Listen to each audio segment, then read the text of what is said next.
Don't be ridiculous. I saw her dead just 3 hours ago. You know, that message was kind of weird. It was dated a week after I got it, which means it came from the future. He's right. The email was sent from my phone.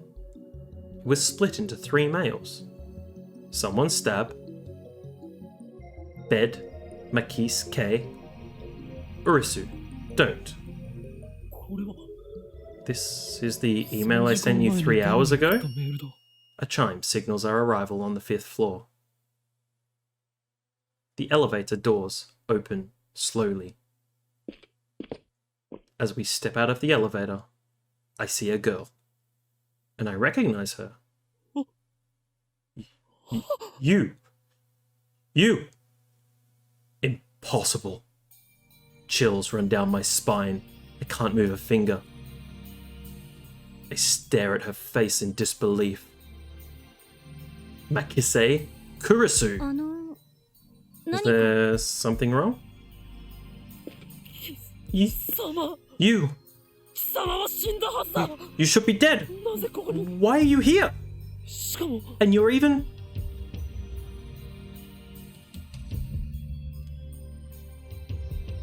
There isn't a single bloodstain on her clothes, and they're the same ones she was wearing when I found her. Only a serious wound could have produced that much blood, yet as far as I can tell, she's completely uninjured. Not a scratch. I realize that I'm gasping in disbelief. What's wrong with you? You're okay, but that's impossible. Someone stabbed you. I saw you lying in a pool of blood. Hey, could you not talk about me like that? I'm perfectly fine. Is she an illusion? No, an evil spirit? Am I haunted? I don't believe in such unscientific drivel. I am a mad scientist.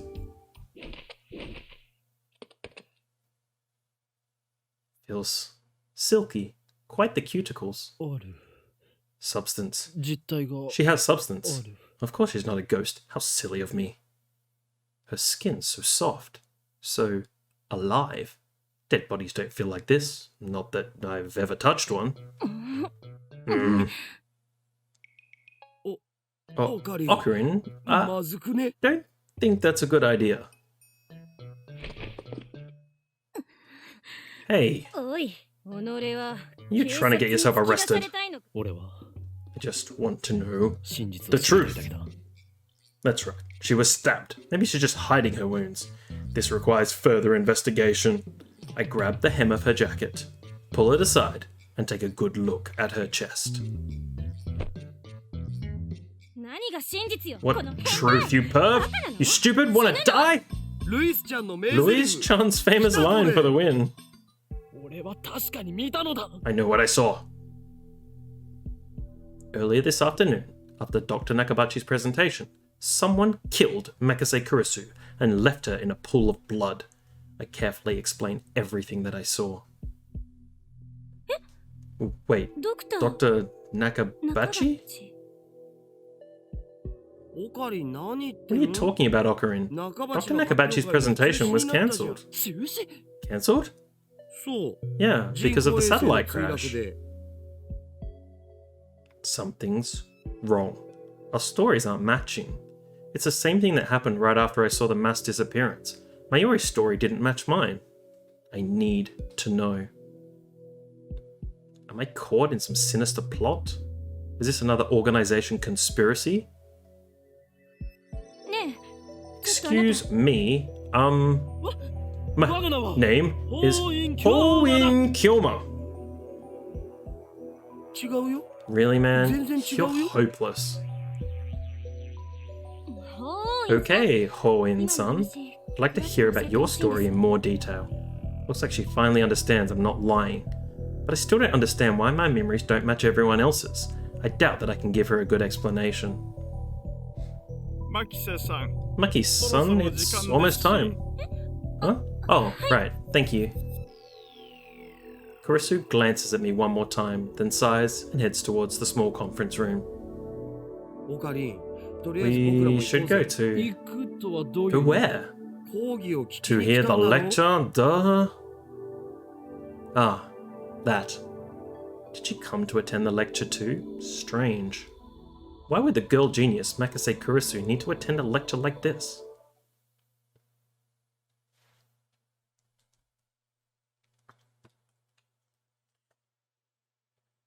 Okay, my guess was a bit off. The girl genius didn't come to attend the lecture. I'd like to thank everyone for coming to hear me speak today. She's the one giving the lecture. Japan's famous girl genius Makase Kurisu, who had her thesis published at the tender age of 17. According to Daru, she turned 18 a few days ago. I first heard about her when Daru pointed her out in a gossip magazine article. It's my first time giving a lecture like this, so please forgive me if I'm a little nervous. The audience is pretty mixed. Mostly students like us, but there are also a couple of professors. And Kurisu just gave me a sharp look. What did I do? When I stare back at her, she quickly looks away. I don't care if she's a genius or whatever. I still don't like her. She may have these people fooled with her timid girl act, but I learned at Radican how cunning and aggressive she really is. Even if her murder was some kind of hallucination, my judgment of her character is still correct. For today's lecture, I've been asked to speak on the subject of time travel. It's not really my area of expertise, but I'll try my best. Time travel? Oh. Let me start by saying that time travel is an absurd concept. Objection! It's presumptuous for you to claim that time travel is absurd. Ocarina, you magnificent fool. An ATF staffer entered the room, ready to kick me out, but Kurisu stopped him. Perhaps I got too carried away. Okay. It's fine, I guess. It'll be easier to talk in a discussion format. Thanks to her proposal, the event staff refrained from escorting me out. She sounds a little pissed, but let's not mind that. But before that, please listen to my thoughts on the subject.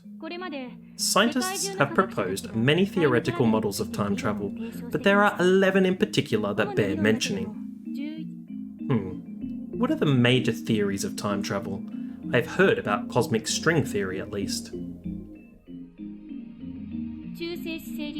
Neutron star theory, black hole theory, light speed theory, tachyon theory, wormhole theory, exotic matter theory, cosmic string theory, quantum gravity theory, cesium laser theory, elementary particle ring, and laser theory, Dirac antiparticle theory.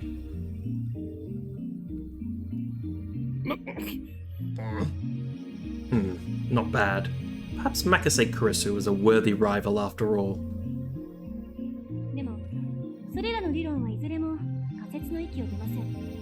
However, all of these models are purely theoretical.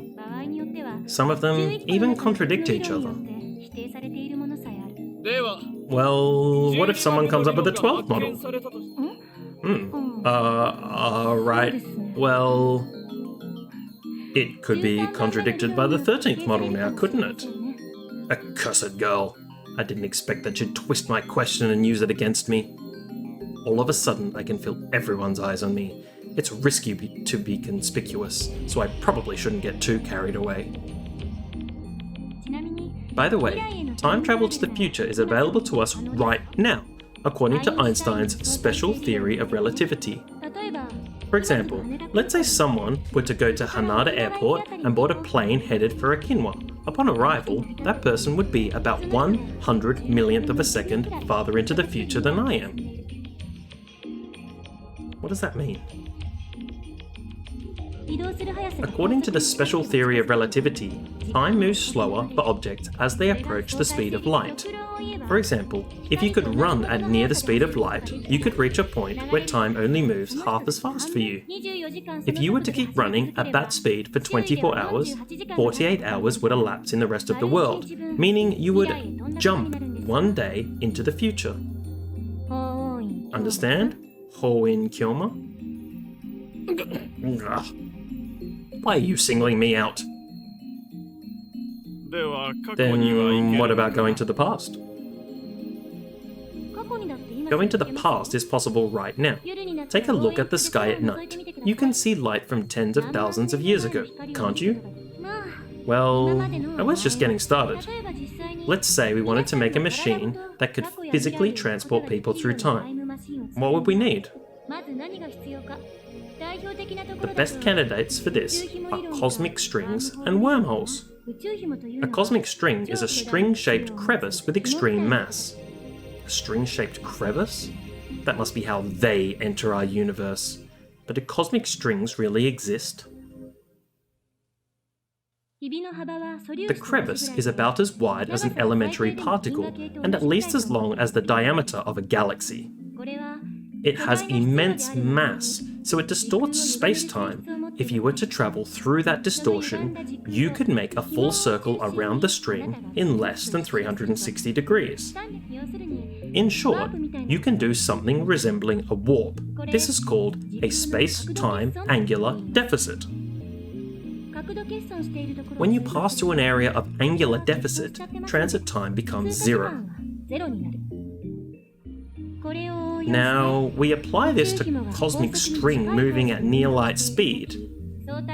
According to the special theory of relativity, time will flow slower for the cosmic string in relation to its surroundings. In other words, you will arrive in the past after transit. If you use 2 cosmic strings, you can do a space deficit jump. If you loop back to your original location, you can return to the same time you started revolving. And that, roughly speaking, is time travel by means of cosmic strings. By the way, just so nobody misunderstands, cosmic strings are not the same as superstrings. Now then, you need 3 things in order to travel to the past with cosmic strings. First, the cosmic strings themselves, 2 strings to be exact. By the way, they are hypothesized to exist only where the universe was first formed, so they might be a little hard to find. Second, you would need the energy required to make them move at near light speed. How much energy do you think you'd need to accelerate something as long as the Milky Way to near the speed of light? I'm pretty sure it's a little more than 1.21 gigawatts. Third, you'd need a spaceship capable of reaching these cosmic strings and returning, with a time traveler alive, of course. What do you think, Hoin-san? Care to take on the challenge of cosmic string time travel? Like that seemed impossible. Why the hell is she addressing me? Looks like Hoin-san doesn't want to take the challenge. In that case, let's consider wormholes. They may be a little more realistic than cosmic strings. By the way, Hoin-san, do you know what wormholes are? Since I've been challenged though, I can't leave the question unanswered. It's like a shortcut through space, right? Yes, that's correct. There are 2 wormholes joined by a tunnel. No matter how far away the wormholes are, transit time through the tunnel is 0. But oh no, there's a problem. The wormhole tunnel suffers from supergravity and collapses as soon as it opens. So we need something to negate the effect of gravity. So-called exotic matter, a substance with negative mass which repulses other matter. Negative mass, huh? Is it something that floats if you leave it on the ground? Maybe not. I can't even begin to imagine what it would be like. Say that the wormhole tunnel is being squished by an invisible fist. In order to pass through, you need something that could oppose my fist's grasping force, so that I can't squish anymore. If you stabilize the tunnel with exotic matter injection, instantaneous travel between wormholes becomes possible. To travel through time, however, takes a little more effort. For example, let's say there's a wormhole entrance here in Akihabara, and the exit is in Los Angeles. First, we send the wormhole in LA all the way to the end of the universe at near the speed of light, and once it's there, we yank it back to LA. How? According to the special theory of relativity, time slows down for objects moving at the speed of light, meaning the hole that returned to LA would be further in the past than the Akihabara hole. So now if Ho-In-san jumped into the wormhole, he'd arrive in LA several years before he left. However, this still can't be called true time travel. It only seems that way. This is called the Urashima effect.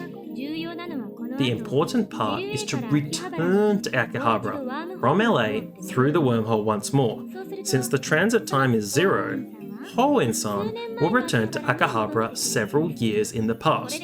Time travel complete. The prerequisites for wormhole travel are simpler than the ones for cosmic string travel. First, the wormhole itself. They may exist somewhere in the universe, but no one has ever seen one. Second, the energy required to move a wormhole to the end of the universe and back at near light speed. Third, exotic matter, which, by the way, has not been confirmed to exist. So, implementation of either one would require a ridiculous amount of effort, and incorporating them into a time machine is even more untenable. Now do you see what I meant when I said that time travel is an absurd concept? Time travel theories are all just thought experiments. Not one of them can create a viable time machine. That is my answer. This is the limit of modern physics. I can't say how it might change in 10 years though. Besides, even if someone did overcome the logistical requirements, there may be other factors that prevent time travel from working. And that's because fundamental problems concerning the principle of causality have not yet been solved. You mean time paradoxes and conversion of mass? The mass of the entire universe is constant. If a time machine travelled from the future to the past, there would suddenly be the extra mass of the time machine and its pilot in the past. I remember reading in a book, not a terribly reputable book, but still, that such a violation of mass conversion would put the universe in danger. It didn't say what kind of danger though. If you think that conservation of mass applies to macrosystems like the universe, or microsystems like atoms or elementary particles, you're mistaken. What? Is that true? She's laughing at my reaction, that little... mortifying. Conservation of mass only applies to chemical reactions. It doesn't hold in modern physics at all. Then, what is the problem? The time paradox of time paradoxes. In other words, the grandfather paradox. Oh, that thing where you kill your own ancestors before you were born? As long as this paradox goes unsolved, time travel can never be realized. Never. What if you just don't kill them? You can't think of it like a sci-fi movie. It's not just about your family tree. There are far greater dangers than that. Really? It doesn't seem that dangerous. Any paradox, no matter how small, would cause the total collapse of causality, relativity, and every other physical law in existence. Paradoxes are nothing more than thought experiments. They cannot occur in reality, and they should not. Nothing that has even a 0.00001% chance of causing a paradox can happen. The universe won't allow it. Wouldn't you say this is a logical conclusion? There may be loopholes, like parallel worlds or the self-consistency principle, but those seem too much like fantasy for me to accept. I grind my teeth. Looks like I have no choice but to concede. Makase Kurisu truly is a genius. I ended up listening to all of Kurisu's lecture at ATF. After the two time travel theories she introduced at the beginning, she explained the rest with equal eloquence. She seemed a little nervous at first, but that quickly changed as she spoke. By the end, it was an impressive lecture, so impressive that you wouldn't think it was an 18-year-old's first time. She did well to respond to my malicious questions with sarcasm. She's got guts. Wait, why am I praising her? Leaving that aside, I saw Makase Kurisu dead. And yet, she is alive. My memories don't mesh with reality.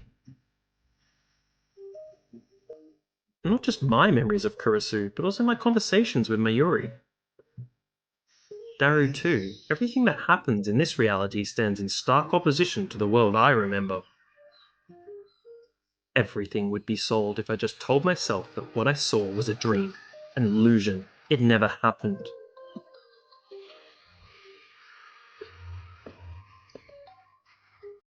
By the time I had snapped out of my internal monologue, Daru had wandered off. So be it. I need to focus on finding a way to discover the true cause of my contradicting memories anyway. This leaves me with no choice.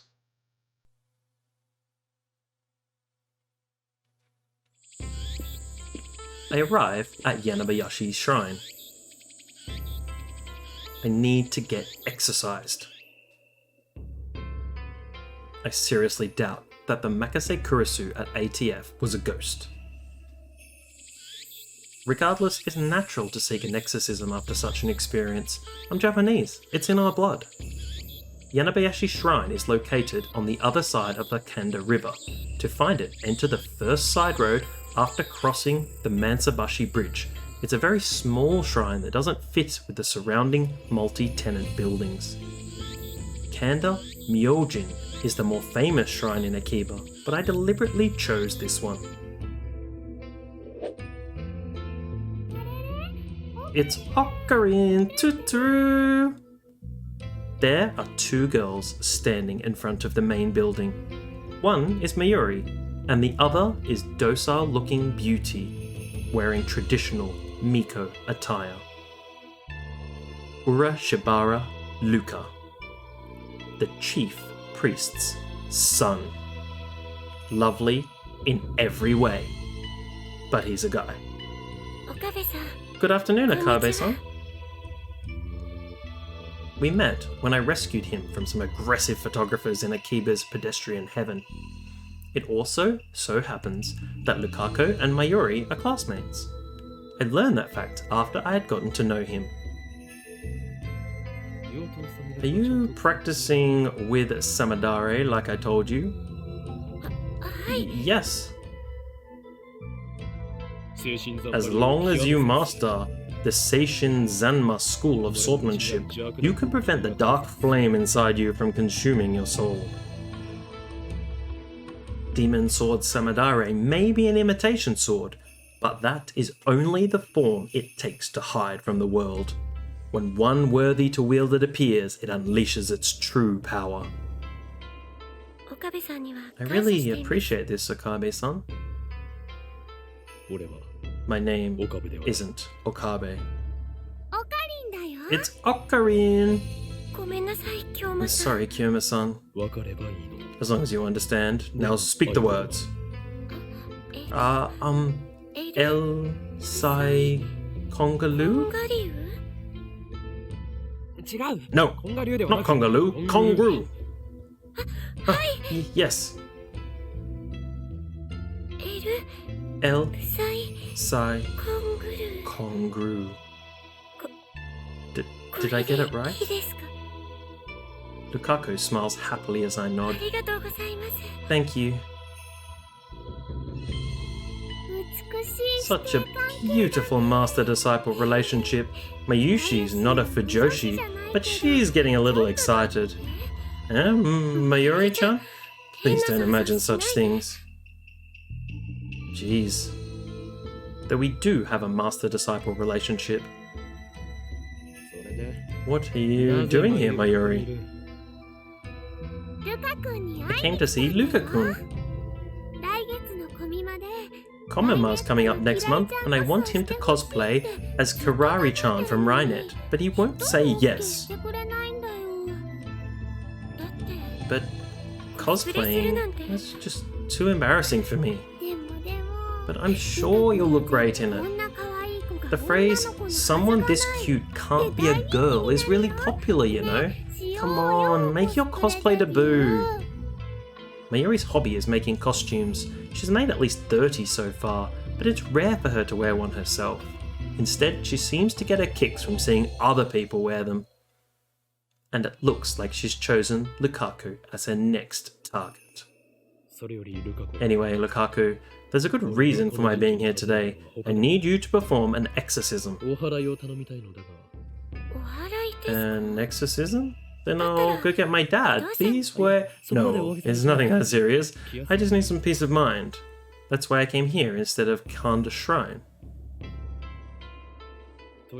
So with that said, bring out the usual. The usual? The usual for an exorcism should be obvious. I don't know what it's called, but it's that stick with the zigzaggy paper thingies that the priest does a shaky thing with. Haha, that sounded really dumb, Ocarina. Quite a shock to hear that from Mayuri. Oh, it's the evil spirit in my arm. Be still, foul spirit. Go, hurry, Lukaku, it's trying to take over.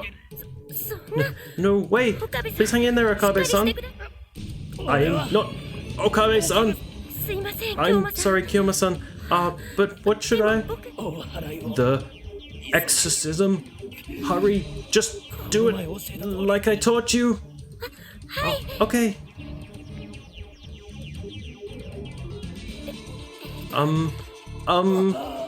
Please, Luca, expel this spirit from me.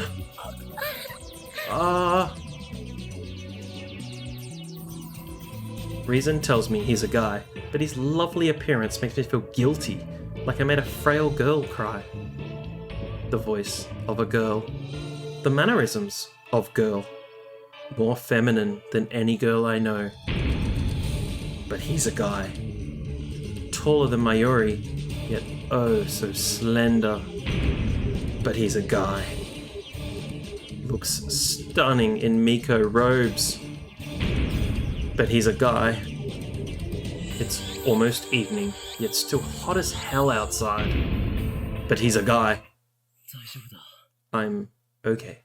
Looks like you drove away the evil spirit. Good job, Lukaku. With a sigh of relief, I offer Lukaku my thanks.